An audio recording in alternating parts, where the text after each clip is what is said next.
Hey everybody, welcome to Throttle, and today I've got a find of all finds. What we have behind us here is a Nissan S15. I don't know what year, I don't know what's going on with it, but we're gonna dig through it and find out, because I think this is a pretty unique car and maybe something that we should consider tackling on the Throttle channel. In fact, get down to the comment section and let us know what you guys think. Do you think we should ship this thing back to the States and do something with it? I don't know if that means rip it all apart and start from scratch, or take this Mona Lisa and actually make it better, because I see a lot of areas where it can be improved, but I think it has a lot of really cool features, and let's get into it and check out what those are. So first off, let's start with the graphic package on this car. Apparently whoever built this car previously, they have watched Fast and Furious, because they named this car the Mona Lisa. If you guys are familiar with the movie Tokyo Drift, you know that Sean drove an S15 called the Mona Lisa, or dubbed the Mona Lisa in the movie. You know that real famous painting? The one of the woman who's smiling all the time? The Mona Lisa. Right, Mona Lisa. Now, whoever built this car was inspired apparently by that and named this car also the Mona Lisa. Is it a Mona Lisa though? I don't know. We're about to find out.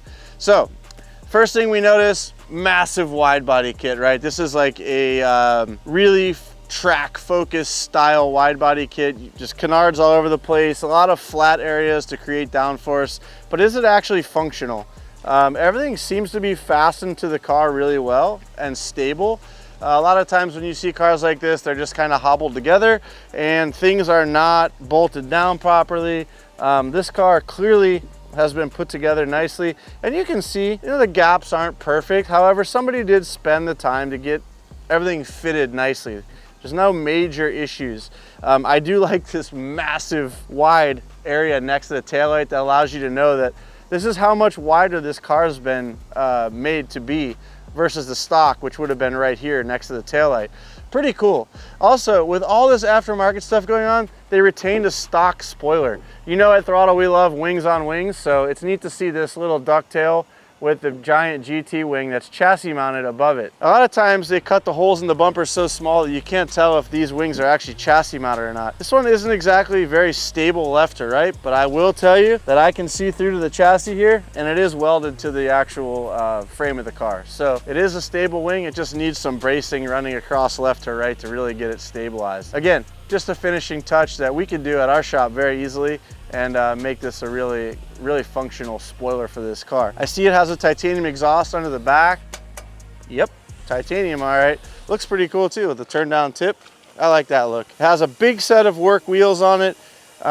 Looks like stock brakes behind it in the rear. Now on the front, it does have a bigger set of Brembos, I noticed, so that's pretty good. Help this thing slow down a little bit. One of the things I really like about this kit are the side skirts. I'm not a big fan of the opening in the back in front of the rear wheel, but I do like these side strakes right here that take the air from the wheel well and let it release out over top of the downforce area of the side skirt, which is pretty cool. So it's actually a functional piece and looks pretty cool to boot. Up here they've added a set of aero mirrors. They look like an APR setup or even craft square, but not certain. There's no name on them or anything. They are carbon fiber, they are aluminum, and they do bolt into the stock location, which is really nice. On the front, you guys can see it's got a massive wide body. Look at this.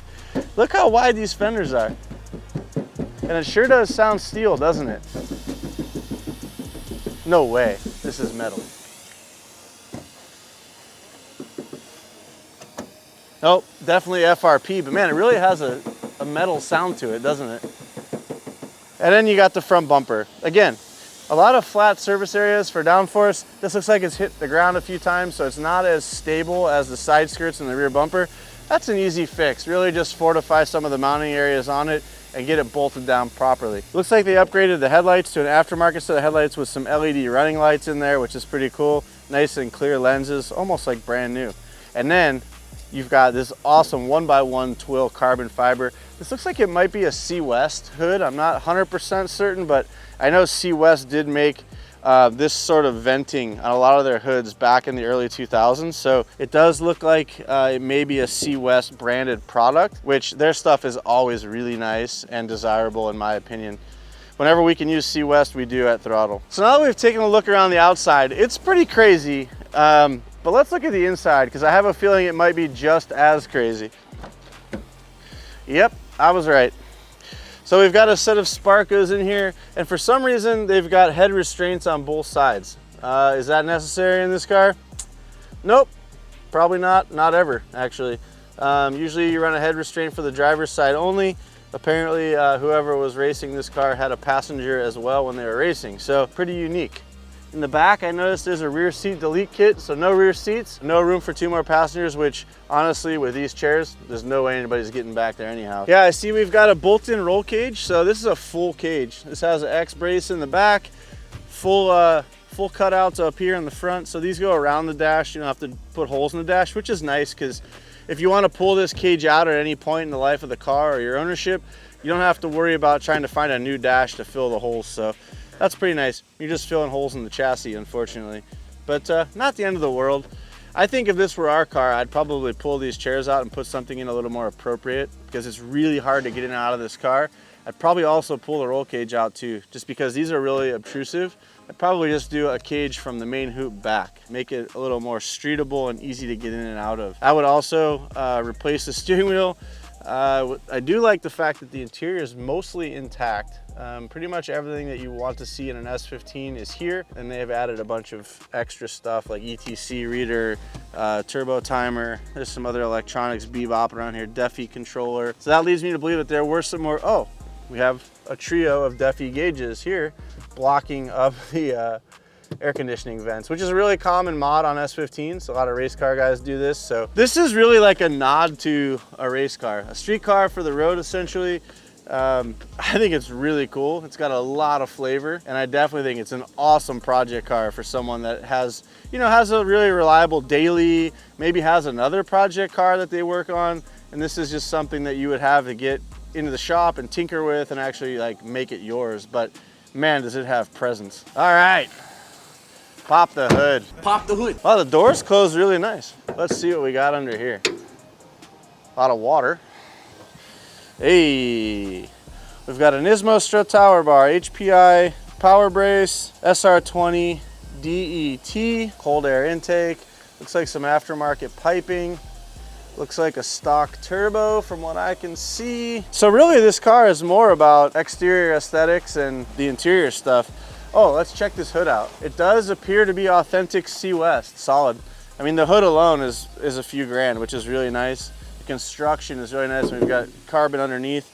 Very cool, very neat car. We've got here some kind of transponder. Barracuda, some sort of alarm or transponder. Man, this thing's got all kinds of unique stuff on it. Very cool. Power check data plate. Check this out. So, Autobox, it looks like they tuned this car or dynoed it, and it looks like it made 245 horsepower to the wheels. Oh, we got some, 326 power coilovers on here as well. Interesting. 326 Power is known for their cars that run super duper low. They make custom coilovers for cars that want to run really low, but still have some suspension travel. So it's pretty interesting that they chose to use these on here. I know they're very modular and a really good component from 326 Power. Not a bad thing, that's for sure. I popped the trunk, but I'm not sure it's gonna open with this GT wing out back. Oh man, oh man. Oh!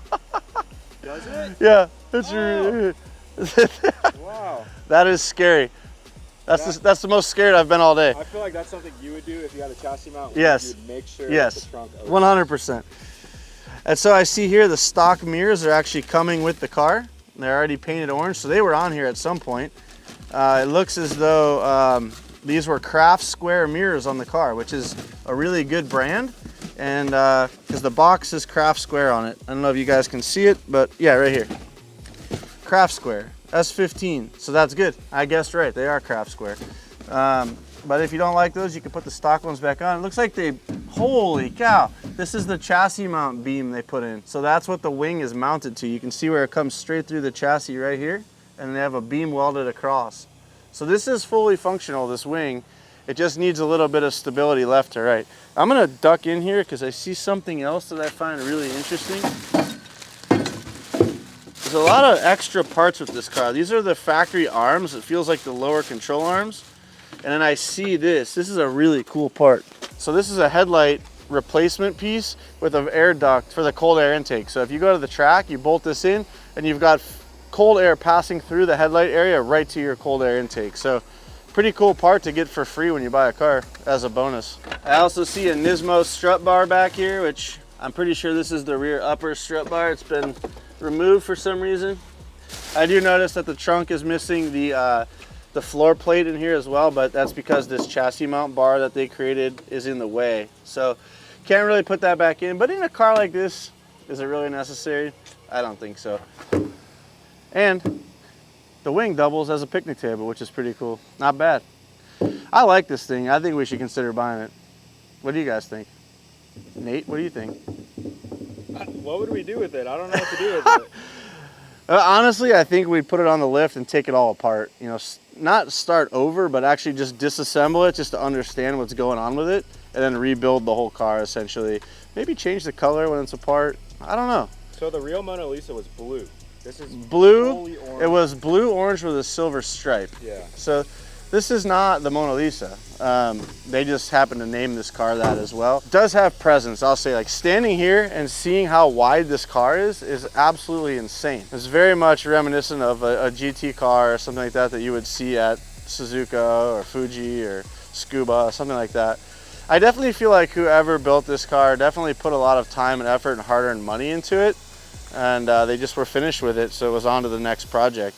But definitely something I could see that, you know, we could approve upon this and make a really cool project out of it. Well, you guys know we typically start with pretty clean examples of cars on our projects, and I'm not saying this isn't clean. This is just basically a done project car, something that someone completed, had their fun with it, and have moved on to something new. So they rolled this thing through auction, and the boys here at Top Rank bought it and are putting it up for sale. If you guys would like to see us take on the challenge of actually undoing a car that's completely done and starting basically from scratch and improving upon what someone else created, I'd like to hear about it, because I think it's an interesting angle. I think it would be fun to do, and God, who doesn't love an S15? These things are just so good. So if you guys want to see us take on a project of this nature, definitely leave us some comments down below. Hit the subscribe button. At the end of the day, that's what gets us to doing these projects and allows us the opportunities to do them, and definitely hit a thumbs up. We'll see you guys in the next one. Let us know your thoughts.